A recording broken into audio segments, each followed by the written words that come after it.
కర్మభూమి, ధర్మభూమి, భారత భూమి. ఓ పక్క పరమతస్తులు మా ఆలయాలను కొల్లగొడుతుంటే ఒక చేతితో క్షమించి మరో చేతితో హక్కును చేర్చుకున్న సహనశీల దేశం నాది అని తెలియజేయడానికి గర్విస్తున్నాను. తండ్రి మాట కోసం సమస్త రాజ్యాన్ని పరిత్యాదించి 14 ఏళ్ల అడవుల పాలైన శ్రీరాముని కన్న ధార్మిక దేశం నాది అని తెలియజేయడానికి గర్విస్తున్నాను. సత్యవాకుకు కట్టుబడి కాటి కాపరిగా మారిన పశ్చాత్తాపం చెందని చక్రవర్తి అని నా సౌశీల్య దేశం నాది అని తెలియజేయడానికి గర్విస్తున్నాను. నా దేశం గురించి, నా హైందవ ధర్మం గురించి ఎంతని చెప్పను, ఏమని చెప్పను.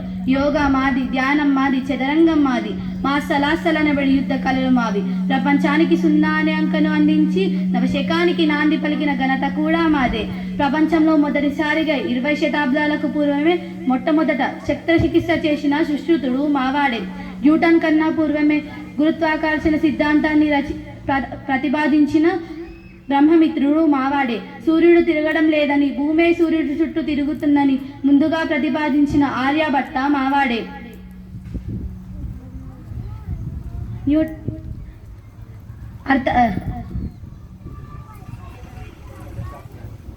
జ్యోతిష్యం రచించిన వరహామిరుడు, అర్థశాస్త్రం రచించిన చాణక్యుడు.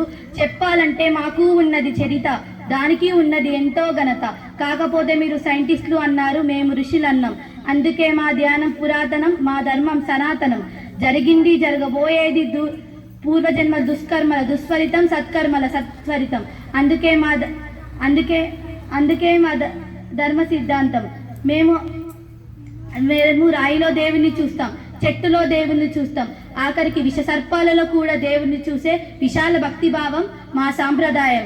అసలు దేవుడు అంటే ఎవరు? ఎవరి ఆజ్ఞతో గాలి వీస్తుందో, ఎవరి కనుచూపుతో అగ్ని దహిస్తుందో, ఎవరు తలిస్తే మృత్యు ప్రాణాలు హరిస్తుందో ఆ అనంత శక్తే దేవుడు. నీటిని కొందరు నీరు అన్నట్లే, కొందరు పానీ అన్నట్లే, మరికొందరు వాటర్ అన్నట్లే. పేర్లు మారినా నీరు ఒక్కటే, దేవుడు ఒక్కడే. మార్గాలే వేరు, మతాలే వేరు. అసలు మతం అంటేనే మానవత్వం. వృక్షశాస్త్రం గురించి తెలియాలంటే వృక్షాన్ని గురించి చదివినట్లు, మతం గురించి తెలియాలంటే మానవత్వాన్ని చదువు. మతం మనశ్శాంతిని ఇవ్వాలి, లోక కళ్యాణానికి దారి తీయాలి. ఈ దేశంలో జాతీయ సమైక్యతను విలువియ్యాలంటే ముందు పరమత సహనాన్ని పాటించాలి. ఓ మహాప్రబోధికులారా, విశ్వ మానవ మతం అని ప్రతిపాదనకై ఆలోచించండి, యోచన చేయండి.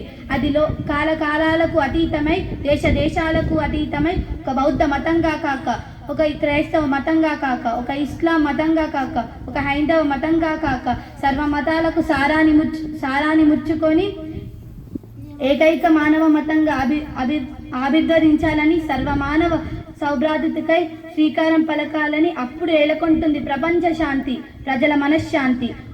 ఓ మహాప్రబోధికులారా, ఈ సర్వ మత మహాసభ సాకారమై ఘన విజయమై ఏదో ఒక కాలాన, ఏదో ఒక రోజున సాకారం. ఆత్మీయత, ఐక్యత, శాంతి మా పంచభూతాల వంటి చేయితలం అన్ని మతాల పతాకాలపై మా సువర్ణ అక్షరాలతో లిఖించే రోజు వస్తుందని మా గురుదేవు రామకృష్ణుల వారిని స్మరిస్తూ ఉచ్చిష్టత, జాగ్రత్త, తాపీవలన నిబద్ధత. జై భారత్. లేండి, మేలుకోండి, గమ్యం చేరే వరకు ఆగకండి. ధన్యవాదాలు.